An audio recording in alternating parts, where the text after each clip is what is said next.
নমস্কার বন্ধুরা, একদমই ঘরোয়া কিছু উপকরণ দিয়ে আজ আমি আপনাদের সাথে সাদা চাউমিনের রেসিপি শেয়ার করব।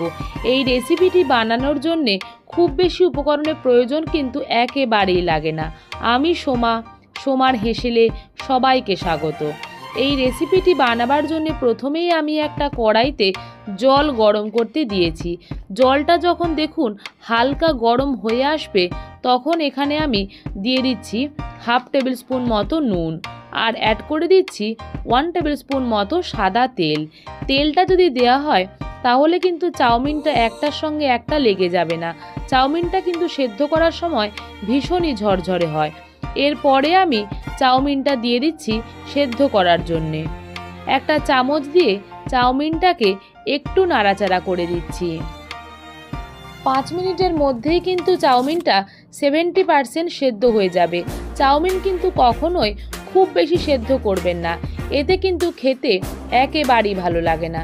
আমি একটা হাতাতে করে দেখে নেব চাউমিনটা 70% সেদ্ধ হয়ে গেছে। এর থেকে বেশি সেদ্ধ করার কিন্তু একদমই প্রয়োজন নেই। এরপরে আমি চাউমিনটাকে একটা স্ট্রেনারের মধ্যে ঢেলে নিচ্ছি। আর চাউমিনটা স্ট্রেনারের মধ্যে ঢেলে নেবার পরে ওপর থেকে 1 মগ মতো ঠান্ডা জল দিয়ে দিয়েছি। দেখুন বন্ধুরা, সেদ্ধ করার পরেও চাউমিনটা কতটা ঝরঝরে আছে। এরপরে কড়াইটাকে আবারও ধুয়ে নিয়ে ওই একই কড়াইতে আমি 2 থেকে 3 টেবিল স্পুন মতো সাদা তেল অ্যাড করে দিচ্ছি।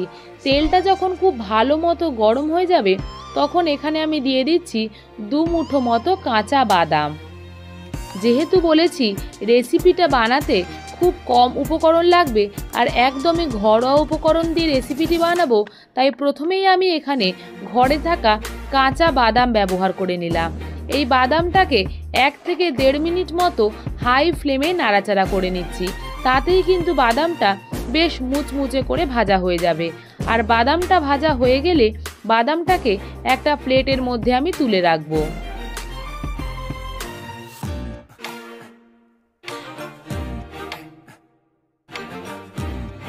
ওই একই তেলে আমি দিয়ে দিচ্ছি 2টো বড় সাইজের কোচানো পেঁয়াজ। পেঁয়াজটাকে দিয়ে লো টু মিডিয়াম ফ্লেমে পেঁয়াজটাকে হালকা লালচে লালচে করে ভেজে নিতে হবে। পেঁয়াজটাকে কিন্তু খুব বেশি কড়া করে ভাজার কিন্তু একেবারেই দরকার নেই। মিনিট 2 মতো পেঁয়াজটাকে দিয়ে লালচে করে আমি ভেজে নিচ্ছি।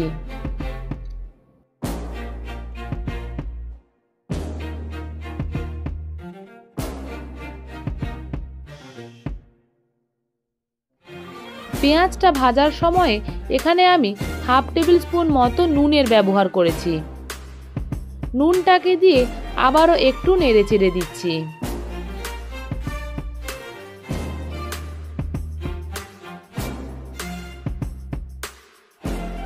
দেখুন বন্ধুরা, পেঁয়াজটা কিন্তু বেশ লালচে করে ভাজা হয়ে গেছে।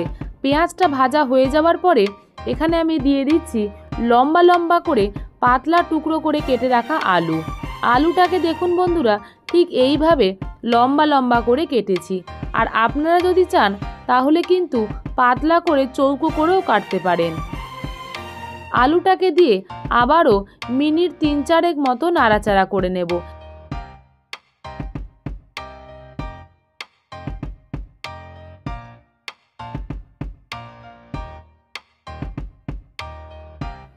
আলুটা যাতে বেশ নরম হয়ে আসে সেই কারণে গ্যাসের ফ্লেমটাকে লোতে রেখে 3 থেকে 4 মিনিটের জন্য ঢাকাটা দিয়ে দিচ্ছি। আর এই সময় আমি কড়াইটাকে অন্য গ্যাসে বসিয়ে একটা ফ্রাই প্যান বসিয়ে নিচ্ছি। ফ্রাই প্যানে আমি 1 টেবিল স্পুন মতো সাদা তেল দিয়ে দিয়েছি আর তাতে দিয়ে দিচ্ছি 3টে ডিম।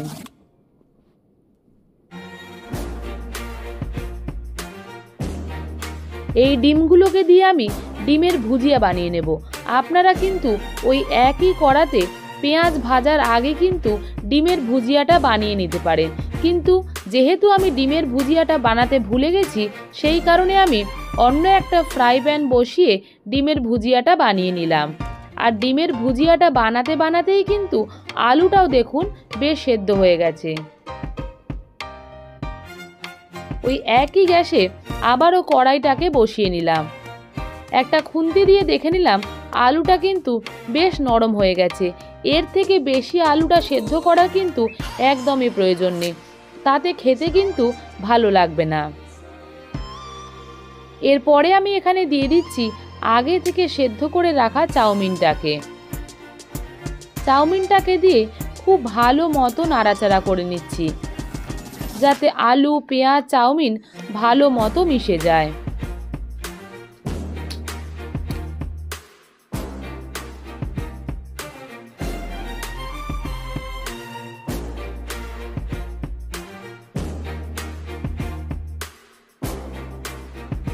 চাউমিনটাকে ওপর নিচ করে বেশ ভালো মতো আমি নাড়াচাড়া করে নিয়েছি।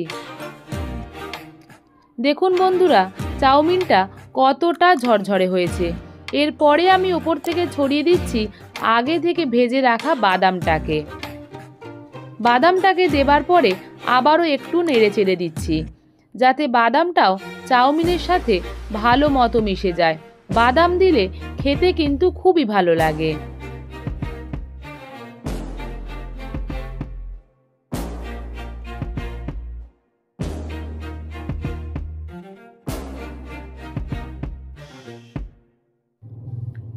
আবার উপর থেকে ছড়িয়ে দিচ্ছি আগে থেকে ভেজে রাখা ডিমের ভুজিয়াটাকে দিয়ে আবারও খুব ভালো মতো নাড়াচাড়া করে নিচ্ছি।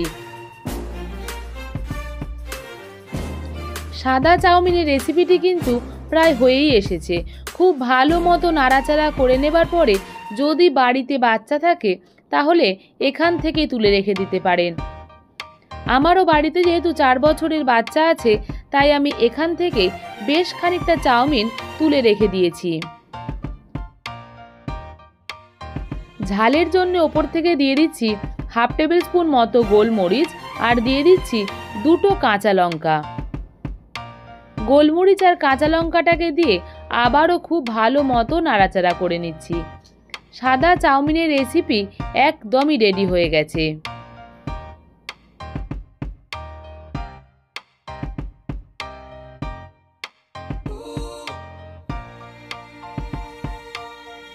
এই পর্যায়ে গ্যাসের ফ্লেমটাকে বন্ধ করে দেব।